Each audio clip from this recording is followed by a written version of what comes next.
Bien, muchachos, acercándonos al final entonces. El tratamiento. Como toda enfermedad crónica no transmisible, el tratamiento de la diabetes tiene como dos partes básicas fundamentales, lo que es lo farmacológico y lo no farmacológico. Y dentro de lo no farmacológico, la educación diabetológica del paciente y de la familia es fundamental. Que nosotros podamos comunicarnos con el paciente, explicarle en qué consiste su situación clínica, cómo participa él activamente en poder tenerla controlada, incluso muchas veces este, pudiendo revertir los factores de riesgo modificables, se llega a una situación de normalización de la glicemia, ¿tá? Es fundamental. Eh, por otro lado, el plan de alimentación, los ejercicios físicos y los hábitos saludables. Esto lo van a ver repetido en todo lo que tiene que ver con las enfermedades crónicas no transmisibles. Y esto es como eh, algo constante que día a día lo tenemos, que hay que reiterarlo, volver a trabajar, porque sabemos que es lo más efectivo, pero a su vez es lo más difícil de lograr. Eh, el tabaquismo. ¿Tá? El tabaquismo es un factor independiente de riesgo de daño vascular que potenciado con la condición de diabético realmente eleva el daño endotelial a niveles muy riesgosos por ser reincidente. Y es un factor de riesgo para diabetes. En las guías lo van a leer cómo influye el tabaquismo para desarrollar una diabetes, ¿no? Ahí está, porque también por el mecanismo del aceleramiento de esa aterosclerosis temprana y severa. Y después, en la disminución de peso, siempre se la agarran con los gorditos, ¿no? Qué cosa. Sabiendo que reducir el peso de la persona a quien a quien estamos tratando un 10%, solamente esa medida es capaz de controlar la mayoría de los problemas metabólicos secundarios a la diabetes mellitus. Tipo 2. Esto que estamos hablando básicamente de la diabetes de tipo 2. ¿Y cuál es entonces el camino común por el que llegamos a todas estas mejorías? Mejorar la sensibilidad periférica a la insulina, ¿tá? Disminuir la resistencia y mejorar facilitar la acción que tiene. Apareció acá, vamos a dejarlo. Ahí va. Bueno, entonces, ahí tenemos unas No, lo que imágenes. yo quería agregar es que estas medidas que nombró Jocelyn recién son también todas medidas de prevención, ¿no? De prevención primaria para no desarrollar una diabetes, ¿no? El ejercicio, la dieta saludable, el no fumar, son todas medidas que de prevención para evitar el desarrollo de esta patología, ¿no? Que Es cuando ya la prevención, ahí va. tenemos, Primaria para ahí evitar que está. desarrolle y secundaria para evitar que se desarrollen Claro, complicaciones. y que progrese más aceleradamente, ¿no? Pero es como fundamental, en toda esta bibliografía que nosotros tenemos, les vamos a compartir, están todas las medidas de prevención primaria, que es fundamental transmitirla a nuestros pacientes en los controles de salud para evitar que esto se Progrese. progrese y venga una diabetes y después vengan las complicaciones macro y microvasculares. Y como nosotros tenemos una mirada no solamente centrada en el paciente, sino en el paciente y su familia, ¿tá? Si estamos atendiendo por decir a alguien, a un hombre que tiene hijos adolescentes, también involucrar a la familia hace que si los hábitos saludables mejoran también en esos hijos, además de nuestro paciente, estamos haciendo prevención primaria de la diabetes para esos chiquilines. Por eso es tan importante. El plato del diabético, que es muy sencillo, que van a ver varias acá, le trajimos varios, acá les mostramos otro. Fundamental que tengamos esto en claro, ¿no? Por supuesto que es que la presencia del nutricionista es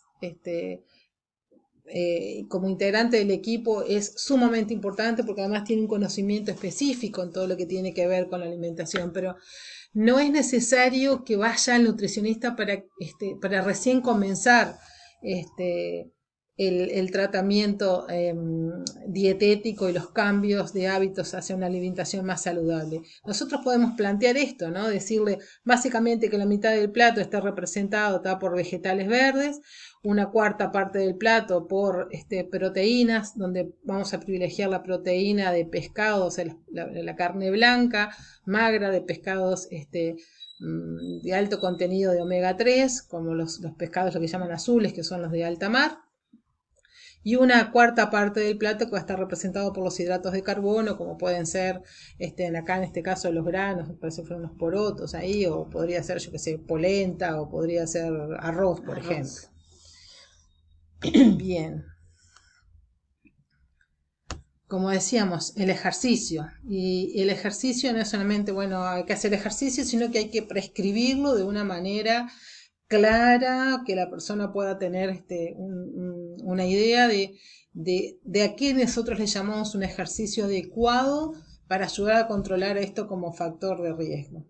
¿Cómo sería la prescripción entonces, Claudia? No, que no solo, bueno, es que tiene que hacer ejercicio aeróbico, moderado, frecuente, progresivo, que por lo menos tiene que llegar a 150 minutos semanales, sino eso es como fundamental y sería lo ideal e incluso más. Pero todo esto del moverse cuando está trabajando, ¿no? El que trabaja en una oficina, de pararse, de levantarse, de no estar todo el día sentado, de buscarles ejercicios acordes a ese paciente, ¿no? Centrado en la persona y no como una medida general solamente. Como esto que decimos siempre, bueno, no tiene momentos para hacer actividad física, para salir a caminar, si va en el auto y estacione lo más lejos de su oficina, de su trabajo, si va en el ómnibus, bájese paradas antes, todo como buscando, adecuando al paciente, porque si nosotros le planteamos cosas que el paciente no puede realizar, la persona no las va a poder llevar adelante y no va a mejorar, ¿no? Entonces esto es como fundamental, hacerlo, la prescripción centrado en este paciente que tenemos adelante. Y como base, sin descartar lo que es la actividad funcional que tiene que ver con esto de moverse en la vida cotidiana, porque antes como que había como mucha, éramos muy prescindentes, decíamos, no, pero si usted limpia la casa eso no importa. Se ha visto que cuenta y es mucho mejor esa persona que de repente la gente te dice, yo me paso caminando todo el día en mi casa, eso es mejor a que estar sentado todo el día, pero de todas maneras el ejercicio aeróbico también lleva una prescripción, es esto que decía, los 150 minutos, al menos 150 minutos a la semana, dividido en una frecuencia al menos 3 veces a la semana. O sea, lo básico sería al menos 50 minutos 3 veces por semana, divididos en la semana, lunes, miércoles y viernes, una cosa por el estilo. Bien, y después arribamos al tratamiento farmacológico. Y acá en el tratamiento farmacológico, han habido como bastantes adelantos en los últimos tiempos. Y sin embargo, de las cosas que queremos como dejar bien claros y para este momento de la carrera en que ustedes están, es que de todos los grupos farmacológicos lo que estamos destacando es el uso de las biguanidas y dentro de ello es la metformina, que es una medicación que básicamente apunta a disminuir esa resistencia periférica a la insulina. Por eso es de indicación formal en todo paciente diabético con sobrepeso u obesidad, por el mecanismo de acción, esto que estábamos diciendo hoy, de que sensibiliza a la acción en tejido periférico para que esa insulina pueda hacer que el azúcar ingrese al compartimiento intracelular.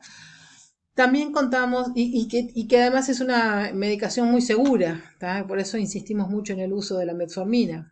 Y hay otros grupos, ¿no? que son también históricos, como las sulfonilureas, que hay algunos que son muy, muy usados, algunos ya no tanto, pero los que están nombrados ahí, la glibenclamida se sigue usando, la Poco, glimepirida pero poco, sí, pero se sigue usando. Hubo una época que es la era, única que ahí teníamos. va, lo que se usaba siempre. Tiene algunos, la glimepirida hoy por hoy se usa, la glicacida también. Tiene el inconveniente en que las sulfonilureas, a diferencia de la metformina, puede provocar hipoglicemias y más que nada en los pacientes añosos hay que tener mucho cuidado con el uso de estos fármacos. Porque el mecanismo de acción, sobre todo de Ujú. la sulfonilureas, es la estimulación de de la secreción de insulina, ¿no? Son estrujantes del páncreas, hace Entonces que, eso genera como, en pacientes, sobre todo añosos, hay que tener como mucho cuidado por las hipoglicemias que puede generar. Esta diferencia de las metforminas, que son como bien seguras, ¿no? Las biguanidas. ahí va. Y bien, y después hay otra serie de grupos farmacológicos que se los queremos nombrar, pero eh, seguramente lo van a ir conociendo a medida que vayan avanzando en la carrera, para que sepan que también los tenemos, como los secretagogos rápidos, como los inhibidores de la alfa-glucosidasa, como las tioselinedionas, y estos dos últimos grupos que están relacionados justamente a lo que hablábamos hoy del postprandio, ¿tá? Que tiene que ver con la acción de las incretinas y que tiene su sustrato anatómico en el intestino, ¿tá? Que son los incretinomiméticos como la ixenatida, ¿tá? Y los inhibidores, la DPP4, la ninaglitina, entre otros. Van a tener bibliografía para leer, Así. para que puedan comprender cómo funcionan, así que no se preocupen. Esto No, no, es, sí, preocúpense, sí, lo tienen bueno, que leer. hay que leerlo, digo, para que puedan comprender qué inhibidor es la DP4, qué es la DP4, cómo actúa. Todo eso lo van a tener para que lo puedan leer. Como le decíamos al principio, este teórico lo que hace es organizar un poco la información, pero requiere el tema de que ustedes puedan, o sea, tienen que poder leer más para poder entenderlo, si no se van a quedar cortos. Y bueno, y vamos a llegar a esta diapo que es una de las más importantes de la presentación, porque de alguna manera es lo que hace a la cotidiana de cuando uno tiene un paciente, ¿no? Y es un paciente diabético, y es cómo hacemos el interrogatorio de un paciente diabético en orden, ¿tá? Con una sistematización que nos permita pasar por todos los pasos sin olvidarnos de cosas importantes, ¿tá?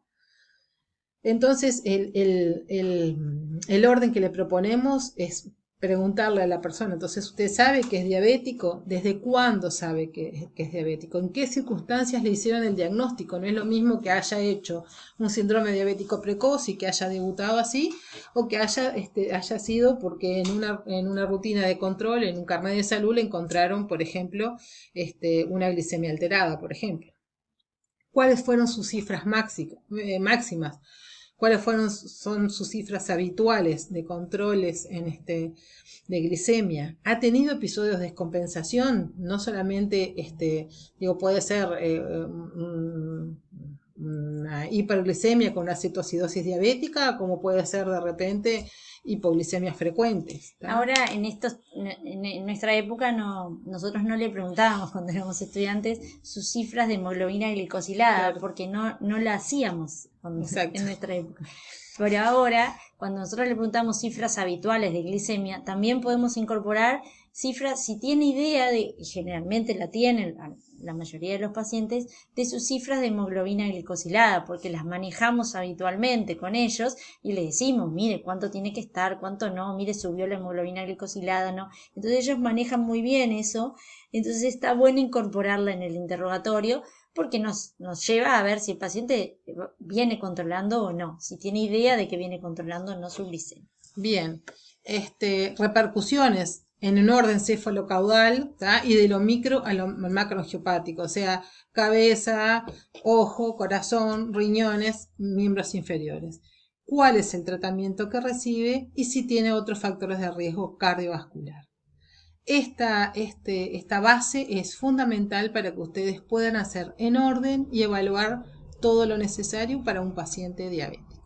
Y ahí en esto de las repercusiones, siempre no olvidar, ¿no? Porque a veces preguntamos la arteriopatía obstructiva crónica en miembros inferiores, hay que preguntar, y alguna vez tuvo lesiones en el pie diabético, lo tenemos que preguntar. Después vamos a ir a examinarlo, pero por supuesto lo tenemos que preguntar.